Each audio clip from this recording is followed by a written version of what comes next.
ভিতর নামাজ পড়ার সঠিক নিয়ম কি?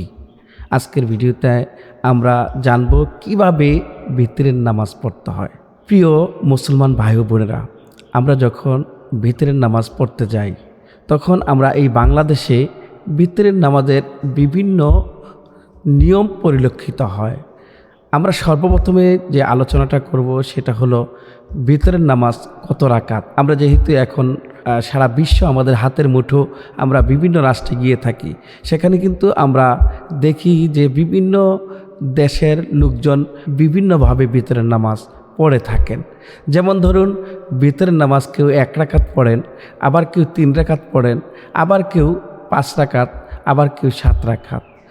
মহানবী সাল্লাল্লাহু আলাইহি সাল্লামের হাদিস থেকে পাওয়া যায় এই সব রাকাতেই ভিতরের নামাজ পড়া যায়। এটা ইসলামের একটা সৌন্দর্য যে অনেক সিস্টেমে একটা ইবাদত করা যায়। কিন্তু আমাদের দেশে এই বিষয়টা নিয়ে অত্যন্ত গভীরভাবে ষড়যন্ত্র এবং ঝগড়া বিবাদ লেগে থাকে যে একজন 1 রাকাত পড়লো কেন, আরেকজন 3 রাকাত পড়লো কেন।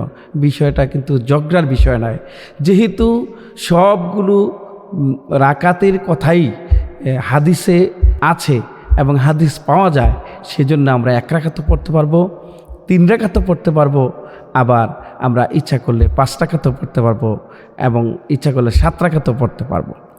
সম্মানিত মুসলমান ভাই বোনেরা, আমরা যেহেতু বাংলাদেশি মানুষ, আমরা সেহেতু আমাদের যে জায়গায় যেভাবে পড়া হয় সেভাবে পড়াই ভালো।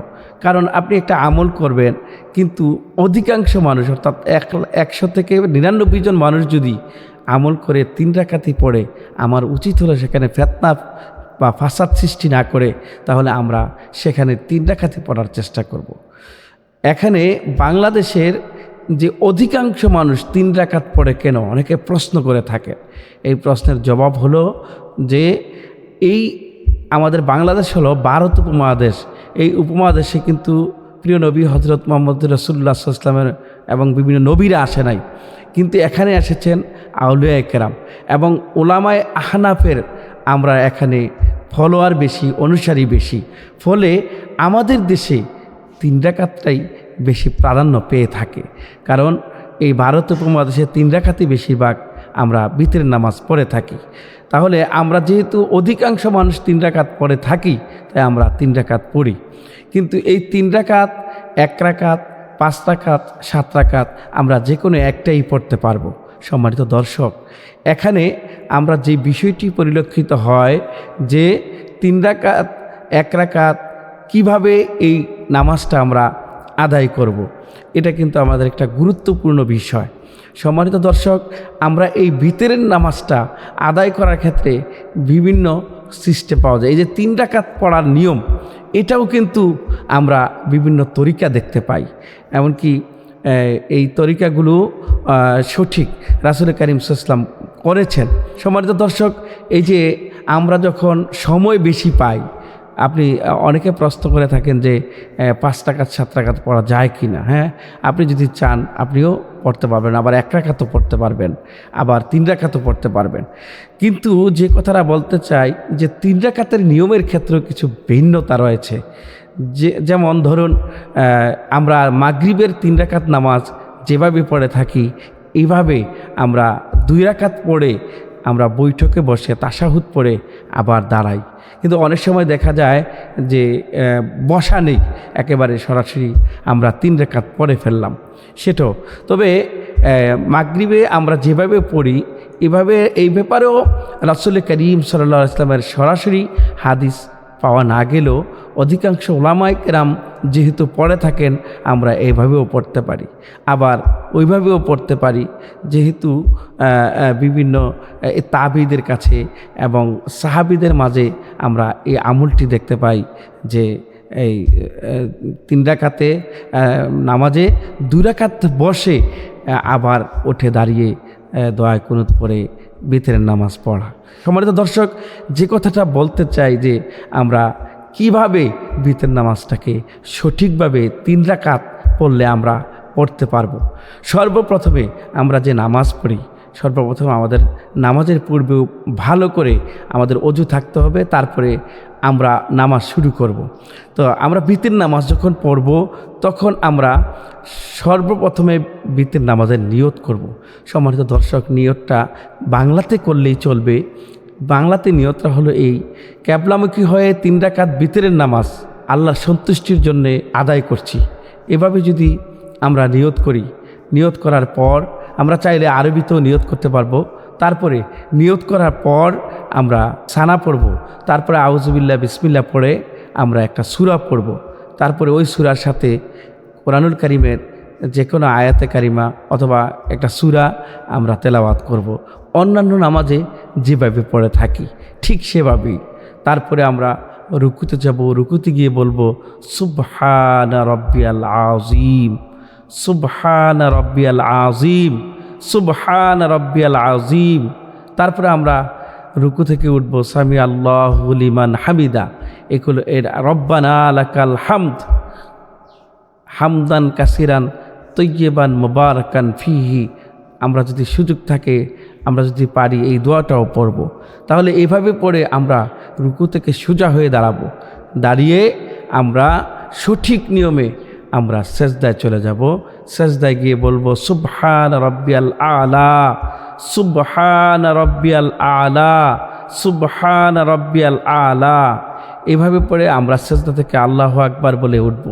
সেখানে আমরা সময় নেব, যতটুকু সময় নেওয়া দরকার, যে কমপক্ষে 1 তাসবিহ পরিমাণ অথবা 30 তাসবিহ পরিমাণ আমরা সময় নেব। সময় নিয়ে আবার দ্বিতীয় সেজদায় যাব। আমরা দ্বিতীয় সেজদায় গিয়ে বলবো সুবহান রাব্বিয়াল আলা, সুবহান রাব্বিয়াল আলা, সুবহান রাব্বিয়াল আলা। এভাবে উঠে আবার আমরা দ্বিতীয় রাকাত শুরু করব। বিসমিল্লাহ বলে সূরা ফাতিহা পড়ব। সূরা ফাতিহার পর আবার আগে অন্যান্য নামাজের মতোই আমরা আরেকটা সূরা মিলাবো। সেই সূরাটা পড়ার পরে, ধরুন আমার সূরাটা পড়া শেষ, আমি আবার রুকুতে যাব। রুকুতে গিয়ে সুবহান রাব্বিয়াল আযীম 3 বার বলবো। আবার আমরা রুকু থেকে সোজা হয়ে দাঁড়াবো। সামি আল্লাহু লিমান হামিদা, রব্বানা লাকাল হামদ হামদান কাসিরান তৈয়বান মুবারাকান ফিহ। এগুলো পরে আমরা আবার সেজদায় যাব। সেজদায় গিয়ে সেখানে আমরা সেজদার তাসবিহ পড়ব, সুবহান রাব্বিয়াল আলা 3 বার পড়ব। আমরা এভাবে 2 রাকাত শেষ হওয়ার পরে আমরা তাশাহুদের জন্যে আমরা বসবো। আমরা তাশাহুদ পড়ব। তাশাহুদ পড়ে আমরা আবার আল্লাহু আকবার বলে দাঁড়িয়ে যাব। তখন আমরা বিসমিল্লাহ শহীদ পড়ে সূরা ফাতিহা পড়ব। সূরা ফাতিহার পর আমরা যে কোনো একটা সূরা মিলাবো। সূরা মিলানোর পর আল্লাহু আকবার বলে আমরা নিয়ত বেঁধে আবার দোয়ায়ে কুনুত পড়ব। সম্মানিত দর্শক, দোয়ায়ে কুনুত পড়াটা এখানে কোনো ওলামায়ে কেরাম, বেশিরভাগ ওলামায়ে কেরাম ওয়াজিব বলেছেন, আবার কেউ কেউ সুন্নতে মুআক্কাদা বলেছেন। তো আমরা চেষ্টা করব যে দোয়ায়ে কুনুত পড়ার জন্য আমরা দোয়ায়ে কুনুত পড়ব যে আল্লাহুম্মা ইন্না নাস্তাঈনুকা ওয়া নাস্তাগফিরুকা ওয়া নু'মিনু বিকা ওয়া নাতাওয়াক্কালু আলাইকা ওয়া নুসনি আলাইকাল খায়রা ওয়া নাশকুরুকা ওয়া লা নাকফুরুকা ওয়া নাখলাউ ওয়া নাতরুকু মান ইয়াফজুরুকা আল্লাহুম্মা ইয়্যাকা না'বুদু ওয়া লাকা নুসাল্লি ওয়া নাসজুদু ওয়া ইলাইকা নাসআ ওয়া নাহমিদু ওয়া নারজু রাহমাতাকা ওয়া নাখশা আযাবাকা ইন্না আযাবাকা বিল কুফারি মুলহিক। আমরা এইভাবে দোয়ায়ে কুনুত পড়ে আমরা আবারও দোয়ায়ে কুনুত পড়া শেষ হলে আমরা রুকুতে যাব। রুকুতে বলবো সুবহান রাব্বিয়াল আযীম, সুবহান রাব্বিয়াল আযীম, সুবহান রাব্বিয়াল আযীম। আমরা এইভাবে রুকু শেষ করে আমরা চলে যাব সেজদায়। সেজদায় গিয়ে আবার আগের মতো সেজদার তাসবিহগুলো আমরা পাঠ করব। এই তাসবিহগুলো পড়ে আমরা 3 নম্বরে আবার তৃতীয় রাকাত শেষ করে আবার আমরা যখন বৈঠকে বসবো, আত্তাহিয়াতু, তারপরে দুরূদ শরীফ, তারপরে দোয়ায়ে মাসুরা, এগুলো পড়ে আমরা ডান দিকে সালাম ফিরিয়ে এবং বাম দিকে সালাম ফিরিয়ে ভিতরের নামাজ শেষ করব। সম্মানিত দর্শক, একটা গুরুত্বপূর্ণ কথা হলো, আমরা যখন সালাম ফিরাই তখন কিন্তু আমরা ডান দিকে ওদিকে তাকাবো না, আমরা নিজের কাঁধের দিকে তাকাবো। আবার যখন বাম দিকে সালাম ফিরব তখনও আমরা কাঁধের দিকে তাকাবো। আমরা এইভাবে সুন্দরভাবে আমরা নামাজ পড়ার চেষ্টা করব।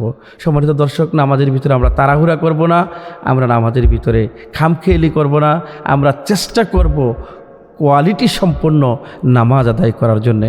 আমরা যেন আমাদের নামাজটা যেন আল্লাহ কবুল করে হুজুরি কালবে আমরা যেন নামাজ আদায় করতে পারি। এভাবে যদি আমরা ভিতরের নামাজ পড়ি আমাদের ভিতরের নামাজটা সই হয়ে যাবে। সম্মানিত দর্শক, এজন্য আমরা এই শরীয়তের বিধিবিধান নিয়ে কখনো ঝগড়া বিবাদে জড়াবো না।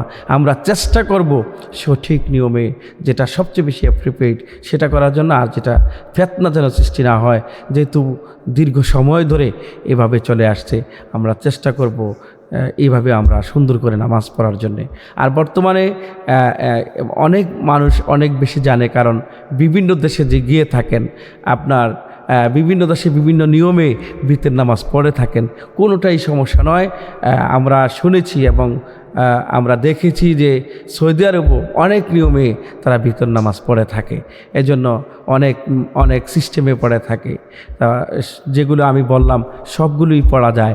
আমরা যে অ্যাপ্রোপ্রিয়েট মনে করি, নিজের কাছে সবচাইতে বেশি ভালো লাগে, আমরা সেভাবে ভিতর নামাজ পড়ব। বিশেষ কথা হলো, আমরা যেহেতু বাংলাদেশের মানুষ, আমরা হানাফি মাসলাকে 3 রাকাতকেই জোর দেওয়া হয়েছে, সেজন্য আমরা 3 রাকাত ভিতর নামাজ পড়ব ইনশাআল্লাহ। আল্লাহ যেন আমাদের নামাজকে কবুল করে।